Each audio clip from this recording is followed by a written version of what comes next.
At the age of 12, my life changed dramatically when my family moved from Kenya to Canada. This transition opened up a vibrant new world filled with exciting opportunities, diverse cultures, and welcoming people. My father's success as a businessman ensured we enjoyed a comfortable lifestyle, making it easier to adapt to our new surroundings. During high school, I met Russell, the person who would later become my husband.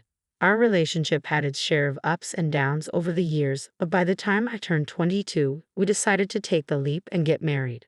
I was ecstatic, envisioning a future filled with love and happiness.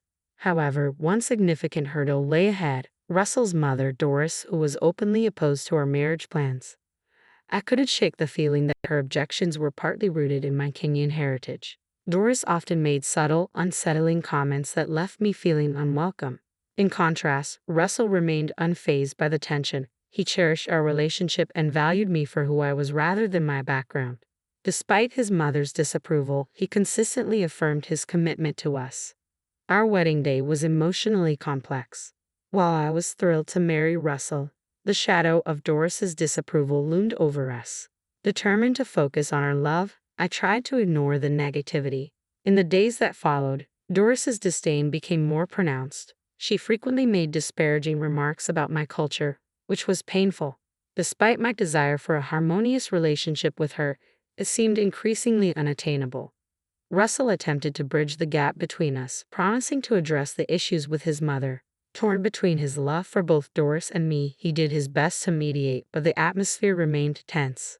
Doris's continuous jabs and intrusive questions about my background were disheartening and began to take a toll on my mental health.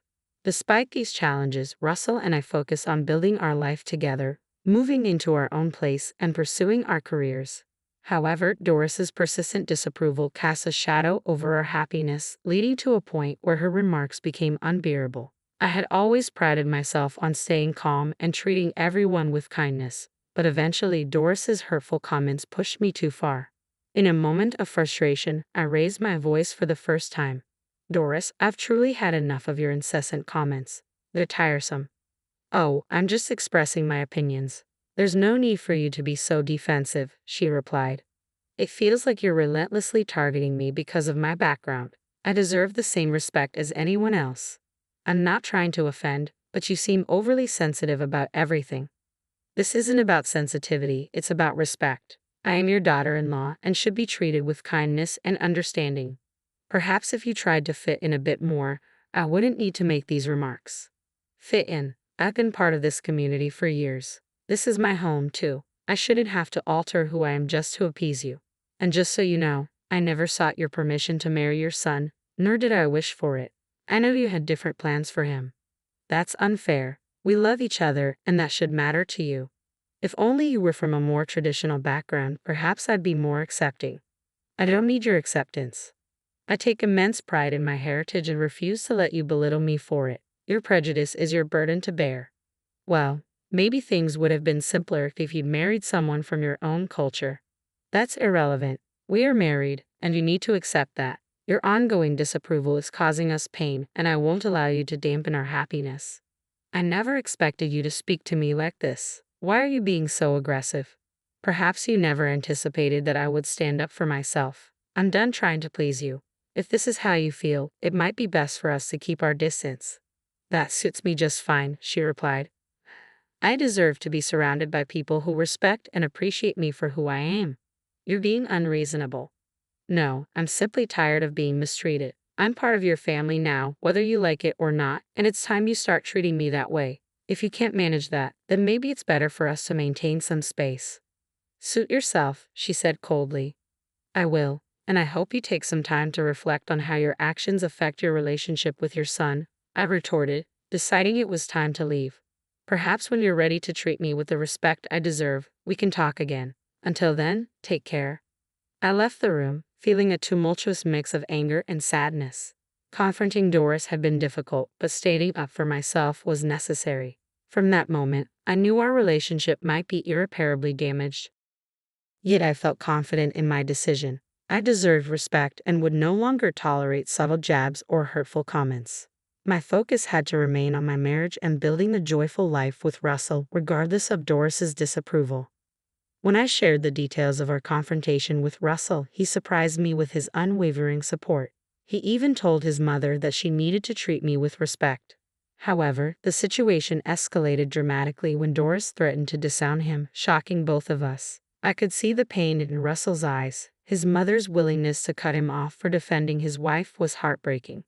Yet this difficult situation helped us realize something crucial. We didn't need toxic people in our lives, even if they were family. We deserve love and respect, and if someone couldn't provide that, they didn't deserve a place in our lives. As hard as it was to witness Doris's behavior, it served as a wake-up call for Russell. He began to understand that his mother's negativity and disapproval were holding him back from true happiness. It was time for him to move beyond the toxicity and build a life with me based on love and mutual understanding. Months passed since Doris cut ties with us. Although Russell was deeply affected by his mother's decision, he still missed her despite everything she had said and done. I went to support him in finding closure, hoping to pave the way for potential reconciliation. I planned a dinner date at Russell's favorite restaurant, hoping it would bring him some comfort and perhaps signal a new beginning for us. When we arrived and I gave my name, the host looked puzzled and informed me that my name was on the blacklist. I was taken aback. Russell and I had always been regular patrons. Confused and eager to clear up this misunderstanding, I requested to speak with the manager.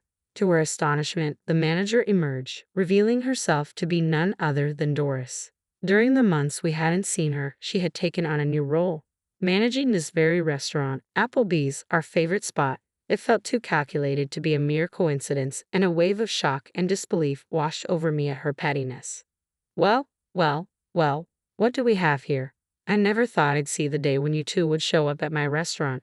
Doris greeted us, not missing a beat as she informed us that we were not welcome. Russell's frustration bubbled over, and he began to raise his voice, drawing the attention of other diners. I felt torn, wanting to support him while also trying to prevent the situation from escalating further. Doris, we didn't come here to cause trouble. We just wanted to enjoy a peaceful dinner. I tried to reason with her. We just want a peaceful dinner. A peaceful dinner with the likes of you? I don't think so. It's quite amusing to see you both here, practically begging to be let in after everything that's happened, Doris retorted smugly. What are you talking about, Mom? We've always loved this place. Now you're saying we're not welcome? Russell asked, incredulous. It's quite simple. When he chose to marry her against my wishes, I had to make a decision. I couldn't allow my son to make such a dreadful mistake, so I decided to protect my business from your poor choices, Doris explained coldly. You're sick, Mom. It's disgusting that you're doing this on purpose just to spite us, Russell accused, his voice filled with dismay. Oh please, Russell. I'm just looking out for my reputation. I can't have people like you associating with my business. Doris dismissed him. This is ridiculous. Mom, you're choosing your bigotry over your son. I thought you were better than this, Russell lamented, hurt evident in his voice. You're the one who chose this path. Don't blame me for the decisions you've made, Doris shot back sharply.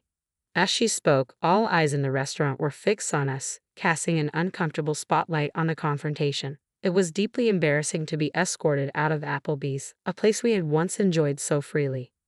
Let's just leave. Arguing won't change her mind, I suggested quietly, eager to escape the escalating tension.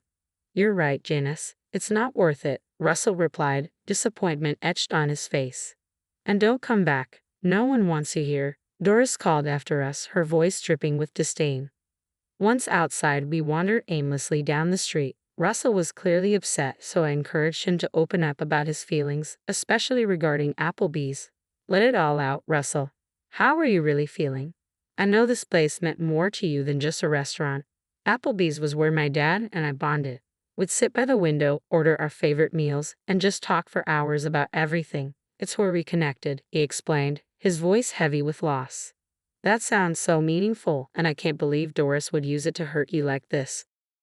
Especially knowing how much those moments with your dad meant to you. It's just so unfair. She knows how special Applebee's is to me, and yet she chose to use it against us just because she doesn't approve of our marriage. You deserve so much better than this, Russell. I wish I could fix this. It's awful to see someone trying to dismantle what we have. I always thought family was meant to support each other, not tear one another apart, Russell said, frustration etched on his face. It's tough to make sense of why she acts this way. but sometimes people let their biases get the best of them. We might not be able to change that, but we can choose how we respond. I reassured him. You're right. I'm done letting her negativity affect us. What matters is that we have each other. Exactly. We'll face this together. And actually, I have some news that might brighten your day a bit, I said, trying to shift the mood. What's that? He asked, curiosity piqued despite the somber atmosphere. Well, it turns out my dad recently acquired the entire block of buildings on this street, including Applebee's, I revealed. Really? Why didn't you mention this before? It just happened. He finalized the deal with the investors recently, and I was still grappling with how everything would unfold. I had planned to share the news during a celebratory dinner at the restaurant. That's incredible, Janice. I need to congratulate him later, Russell said, genuinely impressed. We can do that later, but right now we need to address your mom, I replied, steering the conversation back to the pressing issue. My dad is quite formidable in business matters, and he won't take kindly to how Doris treated us. He's going to handle this situation. Feeling a mix of urgency and determination, I decided to call my dad and put him on speakerphone so Russell could listen in. I explained everything that had transpired at Applebee's. My dad was upset by the news. I knew Doris wasn't fond of you, but to kick you out of a restaurant, that's a new low. I'm sorry I hadn't reviewed the documents sooner. I only just received the title deeds for this property and hadn't had the chance to evaluate all the managers yet. But rest assured, I'll take care of this immediately. Don't worry at all. Give me 20 minutes and I'll be there to sort this out personally, he assured us. Hearing my dad's determined words brought me a sense of relief, though it was tinged with concern about what might unfold next. I knew my dad was more than capable of handling the situation, but I hoped it wouldn't escalate into something messier.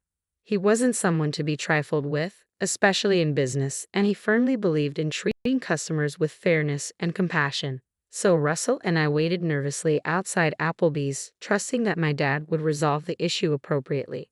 We weren't exactly sure what he planned to do, but we believed in his judgment. Moments later, my dad arrived, walking with a confident stride that suggested he was ready to take on whatever needed to be done. As he entered, he called out for Doris, his voice carrying enough weight for everyone inside to hear. The tension in the restaurant was palpable as heads turned to watch the unfolding scene. Doris stepped forward, visibly annoyed by the interruption. She probably thought she could dismiss my father just as easily as she had dismissed us. But he wasn't one to be brushed aside lightly. He raised an eyebrow at her and began with a tone of faux concern. Doris, my dear, it seems you haven't been keeping up with the latest developments. Did they forget to inform you about the new owner of the 2nd Green Avenue complex? Doris appeared visibly shaken, clearly caught off guard by this unexpected turn of events. What are you talking about? Who is it? She stammered, confusion lacing her voice. My dad couldn't suppress a small knowing smile. Well, that would be me. I'm the new owner, and I must say, I've been here for less than a week and I'm already receiving troubling complaints about your management. Doris's complexion turned a shade paler as the reality of her predicament sank in. I didn't know that, she muttered, flustered. Well, perhaps if you had checked your emails or paid closer attention to what's happening around you, you might have known. But it's too late for apologies now, my dad replied with a chuckle. It was satisfying to see Doris on the receiving end of the treatment she had dished out to us. Russell, who had been quietly seething by my side, stepped forward with resolve.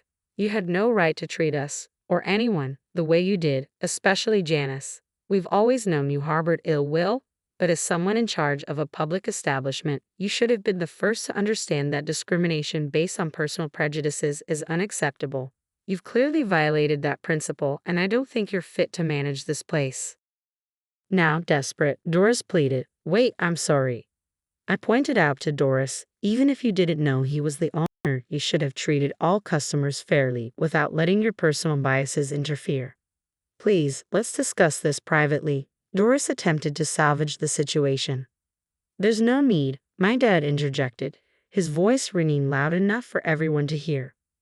I think everyone here would be interested to know that the person managing Applebee's who allowed her racism to interfere with her professional duties is no longer part of the staff.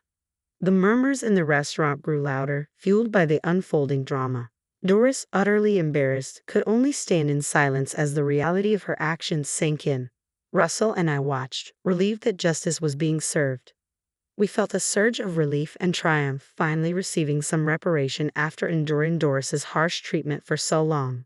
My dad decisively handled the situation, warning her that he would call security to escort her out if she didn't leave voluntarily. Embarrassed and on the brink of tears, Doris began her walk of shame out of the restaurant. As she made her exit, the mood in the room instantly lifted. People began to clap and cheer, celebrating her departure. A profound sense of relief washed over me. Russell and I immediately went over to my dad, giving him a big hug to thank him for his decisive intervention. "You're the best, Dad," I said with a smile. He chuckled, giving us both a reassuring pat on the back. "It was my pleasure, my dear. I couldn't stand by and watch you two suffer because of her." Dad excused himself to check on the kitchen staff and find the next in command to appoint as the acting manager in the wake of the upheaval. He returned shortly after, explaining that he had important business matters to finalize, including formally terminating Doris and organizing the paperwork for the new acting manager.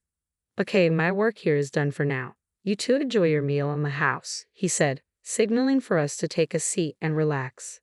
As we settled down at a table, a whirlwind of emotions enveloped me. I was still processing how swiftly everything had escalated. Above all, I felt incredibly grateful for my dad's support and the strength he provided during this challenging time. It was comforting to know that no matter what happened, we had someone on our side, ready to step in when needed.